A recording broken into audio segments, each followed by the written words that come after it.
Hi my dear friends, welcome back to our channel. ఈరోజు ఈ వీడియోలో మనము ఏన్షియంట్ ఇండియన్ హిస్టరీ, ప్రాచీన భారతదేశ చరిత్రలో భాగంగా శిశునాగ వంశం గురించి 3D ఇమేజ్ల సహాయంతో మీరు మర్చిపోలేని విధంగా కాంపిటేటివ్ ఎగ్జామ్స్ పాయింట్ ఆఫ్ వ్యూలో క్లియర్గా నేర్చుకుందాం. అయితే ఎవరైతే ఫస్ట్ టైం మన వీడియోస్ను చూస్తున్నారో మన ఛానల్ని సబ్స్క్రైబ్ చేసుకోగలరు. అదేవిధంగా మరిన్ని మన ఛానల్ యొక్క అప్డేట్స్ కోసము మన ఛానల్ డిస్క్రిప్షన్లో వాట్సాప్ గ్రూప్ అండ్ టెలిగ్రామ్ గ్రూప్లో లింక్స్ ఉన్నాయి, అందులో కూడా జాయిన్ కాగలరు.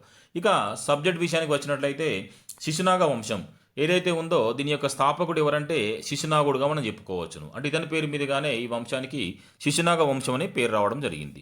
ఇతని యొక్క పరిపాలన కాలం చూసినట్లయితే క్రీస్తు పూర్వం 413 నుంచి 395 మధ్యకాలంలో ఇతను పరిపాలించడం జరిగింది. బీసీఈ, బిఫోర్ కామన్ ఎరా, అంటే క్రీస్తు పూర్వం. మరి ఇతను ఎలా అధికారంలోకి వచ్చాడంటే మనం ప్రీవియస్ క్లాస్లో చెప్పుకున్నాం. ఏది హర్యాంక వంశం గురించి చెప్పుకున్నాం. ఆ హర్యాంక వంశం యొక్క చివరి రాజు ఎవరైతే ఉన్నాడో నాగదశకుడు, ఈ నాగదశకుడిని వధించి వేసి అతని యొక్క మంత్రి ఎవరైతే ఉన్నారో శిశునాగుడు, ఇతను అధికారంలోకి రావడం జరిగింది. ఈ విధంగా మగధలో హర్యాంక వంశం అనేది అంతరించిపోయి వారి స్థానంలో ఎవరు వచ్చారంటే శిశునాగ వంశం అనేది రావడం జరిగిందనే విషయాన్ని మనం చెప్పుకోవచ్చును. ఈ విషయాన్ని మనము ప్రీవియస్ క్లాస్లో చెప్పుకోవడం జరిగింది. ఎవరైతే ఆ వీడియోని చూడలేరో, హర్యాంక వంశము చారిత్రకంగా మగధను పరిపాలించిన ప్రథమ వంశం ఏంటంటే హర్యాక వంశం. పౌరాణికంగా చూసినట్లయితే బృహద్రథ వంశము. వాటి గురించి మనము హర్యాక వంశంలో ఎక్స్ప్లెయిన్ చేయడం జరిగింది. ఎవరైతే ఆ వీడియోని చూడలేరో దాన్ని కూడా మీరు ఒకసారి చూడగలరు.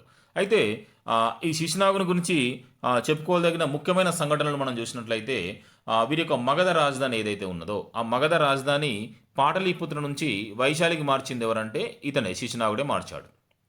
అయితే మగధను పరిపాలించిన రాజులందరూ కూడా దాదాపుగా పాటలీపుత్రాన్ని కేంద్రంగా చేసుకొని పరిపాలించడం జరిగింది. అయితే మగధ రాజధాని అనేది తాత్కాలికంగా వైశాలికి మారిపోయింది కొద్ది కాలం పాటు. అలా మగధ రాజధానిని మార్చింది ఎవరంటే శిశునాగ వంశస్థులు మార్చారు. మరి ఏ రాజు మార్చాడంటే శిశునాగుడు అనేవాడు మార్చాడు. ఇది ఒకటి మనం గుర్తుంచుకోవాల్సిన విషయం, చాలా ఇంపార్టెంట్ పాయింట్గా మనం చెప్పుకోవచ్చును. అంతేకాకుండా ఇతని కాలంలో సంబంధించిన గొప్ప రాజకీయ విజయం ఏంటంటే ఇతని కాలంలోనే బలమైన అవంతి రాజ్యం ఏదైతే ఉన్నదో ఈ బలమైన అవంతి రాజ్యాన్ని ఇతను జయించి మగధలో కలిపివేయడం జరిగింది. మనం ప్రీవియస్ క్లాస్లో కూడా దీని గురించి చెప్పుకోవడం జరిగింది. భారతదేశంలో మొట్టమొదటి రాజ్యాలుగా మనం చూసినట్లయితే మహాజనపదాలు చూసినట్లయితే 16 మహాజనపదాలు ఉండేవి గౌతమ బుద్ధుడు వర్తమాన మహావీరుని కాలంలో.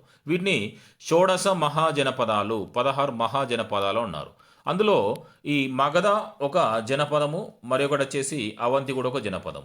అయితే ఈ మగధ అనేది ఏమైపోయిందంటే చివరికి 15 జనపదాలు ఏవైతే ఉన్నాయో మహాజనపదాలు, వాటిని ఆక్రమించేసుకొని మగధ మహాజనపదం కాస్త మగధ సామ్రాజ్యంగా మారిపోవడం జరిగింది. దీని గురించి మనము ప్రీవియస్ క్లాస్లో కూడా చెప్పుకోవడం జరిగింది.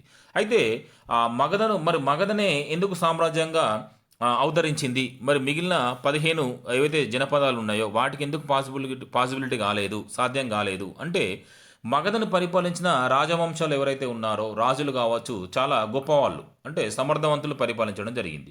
అంటే హర్యాంక వంశం తీసుకుంటే అక్కడ బింబిసారుడు కావచ్చు, అజాతశత్రువు కావచ్చు, ఇప్పుడు తర్వాత వచ్చిన శిశునాగ వంశం తీసుకుంటే ఎవరు శిశునాగుడు కావచ్చు, తర్వాత వచ్చిన నందులు కావచ్చు, మౌర్యులు కావచ్చు, వీళ్ళందరూ కూడా బలమైన రాజవంశాలు, బలమైన రాజులు పరిపాలించారు. కాబట్టి మగధ కాలక్రమేణా మిగిలిన 15 రాజ్యాలను కలుపుకొని మగధ సామ్రాజ్యంగా రూపాంతరం చెందిందని చెప్పేసి మనం చెప్పుకోవచ్చు. అయితే వీరి యొక్క రాజకీయ విజయం, శిశునాగ వంశస్థులకి రాజకీయ విజయం, గొప్ప రాజకీయ విజయం ఏంటంటే అవంతి రాజ్యాన్ని జయించారు. మరి దీనిలో స్పెషాలిటీ ఏంటంటే అవంతి కూడా మగధలాగా బలమైనది. ఎందుకంటే మగధలో భౌగోళిక కారణాలు చూసినట్లయితే ఇనుప ఖనిజ నిక్షేపాలు బయటపడడం జరిగింది. బలమైన రాజులు పరిపాలించారు, ఇనుప ఖనిజ నిక్షేపాలు విరివిగా బయటపడడం జరిగింది. దీనివల్ల వాళ్ళు చాలా రకాల ఆయుధాలు తయారు చేసుకున్నారు, యుద్ధ రంగంలో ముందంజలో ఉండేవారు అని చెప్పేసి మనం చెప్పుకోవాలి. ఎట్ ద సేమ్ టైం అవంతిలో కూడా ఇనుప ఖనిజ నిక్షేపాలు బయటపడడం జరిగింది. అందుకే అవంతి అనేది అంతే ఈజీగా ఓడిపోలేదు. హర్యాంక వంశస్థులతోని అది పాసిబుల్ కాలేదు. చివరికి ఈ శిశునాగ వంశస్థులు అనే వాళ్ళు దీన్ని జయించడం జరిగింది. ఇలా 100 సంవత్సరాల వైరం, దాదాపు మగధకున్న అవంతికున్న 100 సంవత్సరాల వైరం ఏదైతే ఉన్నదో, శత్రుత్వం ఏదైతే ఉందో, ఈ శిశునాగుని కాలంలో అది అంతమైపోయి అవంతిని జయించేదను మగధలో కలిపేయడం జరిగింది. ఇది అది గొప్ప రాజకీయ విజయంగా మనం చెప్పుకోవచ్చు. ఇంకోటి వచ్చేసి ఇదే శిశునాగుడు వచ్చ అనే మరొక జనపదాన్ని కూడా జయించడం జరిగింది. వచ్చ అనే మరొక జనపదాన్ని కూడా జయించి ఈ మగధలో కలిపివేయడం జరిగిందనే విషయాన్ని కూడా మనం చెప్పుకోవచ్చు. ఈ శిశునాగుని తర్వాత వచ్చిన మరొక రాజు ఎవరంటే కాలాశోకుడు. ఇతడు ఎవరంటే ఈ శిశునాగుని యొక్క కొడుకు. ఇతని యొక్క పరిపాలన కాలం చూసినట్లయితే క్రీస్తుపూర్వం 395 నుంచి 367 మధ్యకాలంలో ఇతను పరిపాలించడం జరిగింది. ఈ కాలాశోకుడిని పురాణాల్లో కాకవర్ణుడుగా పేర్కొనడం జరిగింది. పురాణాలు ఏమని పేర్కొంటున్నాయంటే వర్ణుడు. మరి ఇతని యొక్క పేరేంటంటే కాలాశోకుడు అని చెప్పేసి మనం చెప్పుకోవాలి. ఈ కాలాశోకుడు ఈ వంశంలో గొప్పవాడనే విషయాన్ని కూడా మనం చెప్పుకోవాలి. మరి ఇతని కాలంలో జరిగిన ముఖ్యమైన సంఘటనలు లేదా సంఘటన చూసినట్లయితే ఇతని కాలంలోనే ఇతని యొక్క రాజధాని నగరం ఏదైతే ఉందో, వైశాలి ఏదైతే ఉందో, ఇక్కడ రెండవ బౌద్ధ సంగీతి జరిగింది. మనం ఇంతకుముందు క్లాస్లో చెప్పుకున్నాం. మొత్తం బౌద్ధ సంగీతులు అనేవి ఎన్ని జరిగాయి అంటే 4 జరిగాయి. ఇందులో మొదటి బౌద్ధ సంగీతం ఎవరు చేశారు? వీళ్ళకంటే ముందు వచ్చిన హర్యాంక వంశస్థులు చేశారు. ఎవరు చేశారు అక్కడ? వారి యొక్క రాజధాని రాజగృహలో అజాతశత్రువు అనేవాడు నిర్వహించడం జరిగింది. ఏది? మొదటి బౌద్ధ సంగీతి. రెండవ బౌద్ధ సంగీతం ఎవరు చేశారంటే ఇతను ఏది? కాలాశోకుడు. ఇతనే వంశానికి చెందినవాడంటే శిశునాగ వంశానికి చెందిన కాలాశోకుడు ఎవరైతే ఉన్నారో క్రీస్తుపూర్వము 383 ప్రాంతంలో ఈ వైశాలి నగరంలో, తన యొక్క రాజధాని నగరం వైశాలి నగరంలో ఈ బౌద్ధ సంగీతిని నిర్వహించడం జరిగింది అని చెప్పేసి మనం చెప్పుకోవాలి. మరి మూడవ బౌద్ధ సంగీతి చూసినట్లయితే ఎవరంటే అశోక చక్రవర్తి. పాటలీపుత్రంలో అశోక చక్రవర్తి ఆ మూడవ బౌద్ధ సంగీతిని, మౌర్య వంశానికి చెందిన అశోక చక్రవర్తి నిర్వహించడం జరిగింది. నాలుగవ బౌద్ధ సంగీతి చివరిది ఎవరు నిర్వహించారంటే కనిష్కుడు. కుషాణ చక్రవర్తి కనిష్కుడు కాశ్మీర్ దగ్గరలోని కుందలవనంలో దాన్ని నిర్మించడం జరిగింది. ఇలా 4 బౌద్ధ సంగీతులు జరిగాయి. వీటి గురించి మనం స్పెషల్ వీడియో చేసుకుందాం. అయితే రెండవ బౌద్ధ సంగీతి చేసింది ఎవరంటే కాలాశోకుడు. దీనికి అధ్యక్షత వహించింది ఎవరంటే వేదాంత సబకామి అనే అతను అనే బౌద్ధ భిక్షువు దీనికి అధ్యక్షత వహించడం జరిగింది.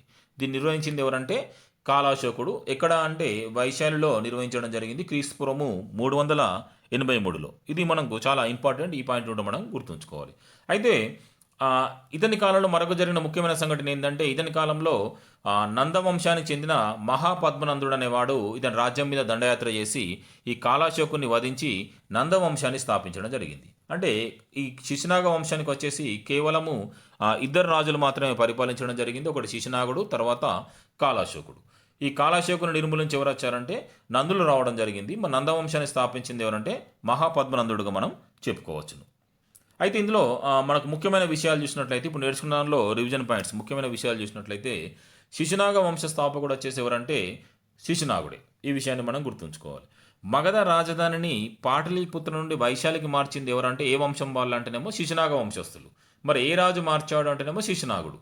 అంతేకాకుండా బలమైన అవంతి రాజ్యం ఏదైతే ఉన్నదో దాన్ని జయించి మగధలో కలిపేసిన వంశం ఏదంటారు? చాలామంది ఇక్కడ కన్ఫ్యూజ్ అవుతుంటారు. ఎందుకంటే హర్యాంక వంశం అని పెడుతుంటారు. ఎందుకంటే హర్యాంక వంశంలోనే గొప్ప చక్రవర్తులు బింబిసారుడు, అజాతశత్రువు, ఉదయనుడు ఉన్నాడు కాబట్టి అందరూ ఆటోమేటిక్గా అది అనుకుంటారు. కాకపోతే అది కాదు. ఇక్కడ హర్యాంక వంశస్థులు ఏంటంటే చెంప జనపదాన్ని చెంప కావచ్చు, తర్వాత ఏది కోసల కావచ్చు, ఇటువంటి లిచ్చవులు కావచ్చు, ఇటువంటి ఈ జనపదాలను వాళ్ళు జయించి మగధలో కలిపేశారు. స్ట్రెంథెన్ చేశారు మగధను. చెంప, కోసల, లిచ్చవి, అదేవిధంగా ఇంకోటి వచ్చేసి కాశీ, ఇటువంటి జనపదాలను వాళ్ళందులో కలిపేయడం జరిగింది మగధలో. మరి అవంతిని కలిపేసింది ఎవరంటే శిశునాగ వంశస్థులు. రాజు ఎవరంటే శిశునాగుడు.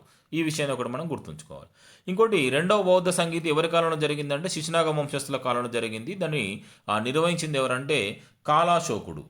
చాలామంది కన్ఫ్యూజ్ అవుతారు. కాలాశోకుడు అంటే అశోక చక్రవర్తి అనుకుంటారు. అతనేమో మౌర్య సామ్రాజ్యానికి చెందిన చక్రవర్తి. ఇతనేమో శిశునాగ వంశానికి చెందిన రాజు. కాలాశోకుని కాలంలో ఎక్కడ జరిగిందంటే వైశాలి నగరంలో. అది కూడా మనం గుర్తుంచుకోవాలి. వైశాలి నగరంలోనే ఇది జరిగింది. అది కూడా మనం గుర్తుంచుకోవాలి. కాలాశోకుని కాలంలో ఇది ఒక పాయింట్. తర్వాత వచ్చేసి నందవంశాన్ని స్థాపించింది ఎవరంటే మహాపద్మనందుడు. మరి ఎవరిని నిర్మూలించాడంటే శిశునాగ రాజు ఎవరైతే ఉన్నాడో కాలాశోకుని వధించి ఇతను నందవంశాన్ని స్థాపించడం జరిగింది.